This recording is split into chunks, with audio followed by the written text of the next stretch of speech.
All right, here we are. That took about less than 5 minutes. That took about 3 minutes in real time. So, as you can see, the deployment is complete. Uh, for virtual machines, it'll say that, but really you'll want to give your virtual machine still a little time because it's still kind of still deploying in the background. So if I go to resource, DC1 is my virtual machine. It's telling me right there, this is a virtual machine. It's giving me an overview. And right now, this is like the essential information. This is the public IP, right, guys? Remember, this is the public IP that I'll be using to access the virtual machine. DNS name, we're not gonna get into all that uh, right now. So uh, these, this is the properties of it, IP addresses, everything I need, disk enabled, all this stuff like that. So this is my virtual machine. So I go here and click connect on the side right here, or I can go right here, click connect. Now it's gonna ask me how do I want to connect? Do I want to connect to my RDP? Do I want to connect SSH, which will be a Linux machine? Or do I want to connect to Bastion, which I told you is RDP in a browser, basically. So I'm gonna do the regular RDP version. And what's great about Microsoft, you don't have to go and take your IP address and copy that, and then copy that into that, and then put the port number that you want to use, which is 3389 for RDP, all that. You could just download a RDP file. Uh, I'm sorry, let me check this. Here. Okay, that's something else. So we could download the file, and here we have the RDP file with our IP address already inserted with the port. So we click on that, let that open up the remote desktop screen. Uh, okay. So let me switch over to my desktop so you guys can see this. Give me 1 second.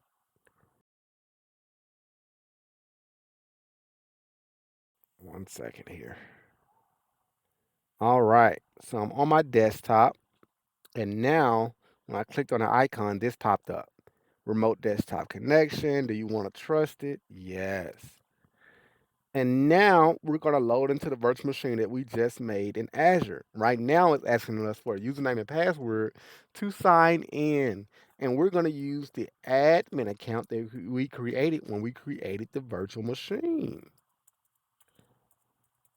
And this is the only account as the AZ admin. That's what I made. I can remember if I wanted to, I don't want it to. Trust the certificate, yes. And we are connecting in. Now look how this looks, guys. Look at this. Look at it. Look at that. Real time results there, people. We are now logged in. We have just logged into our virtual machine for the first time. As you can see, it's setting up settings.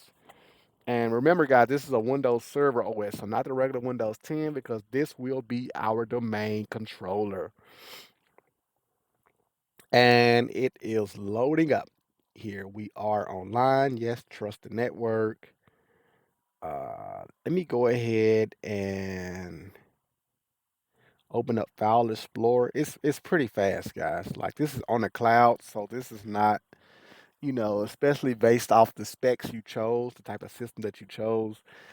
It's very responsive. So this is loading up for the first time. So we're just gonna give it a second while it loads up.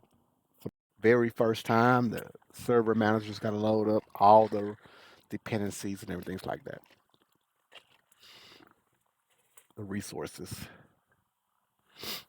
So let this load up. I don't want to show that again.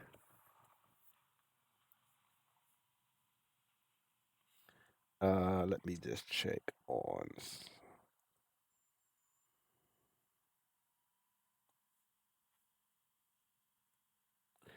And we are loading up here.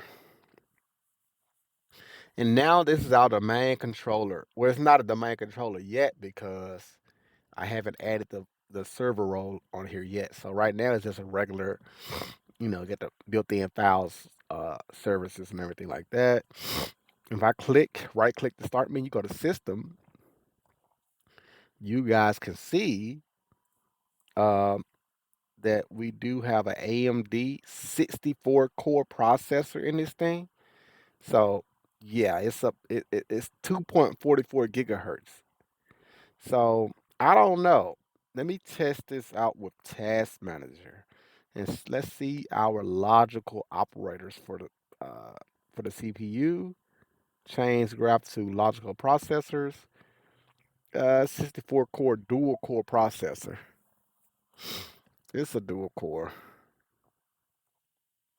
So this is our it's 8 gigs of RAM. I can increase it in my settings if I want back in Azure. But congratulations, guys. You have now made your first virtual machine. Again, we're going to later on, we're going to create this, we're going to make this into our domain controller. We're going to add Active Directory on here. I'm going to add some users and groups. So right now we are up and going with our first virtual machine. Now I'm going to shut this down. You can shut it down using the regular power options, or back in Azure, you can go to overview of our DC1, and then you can click on stop, and you can click on restart it, and things like that. So these are different things that you can do, uh, and that's how you make a virtual machine in Azure.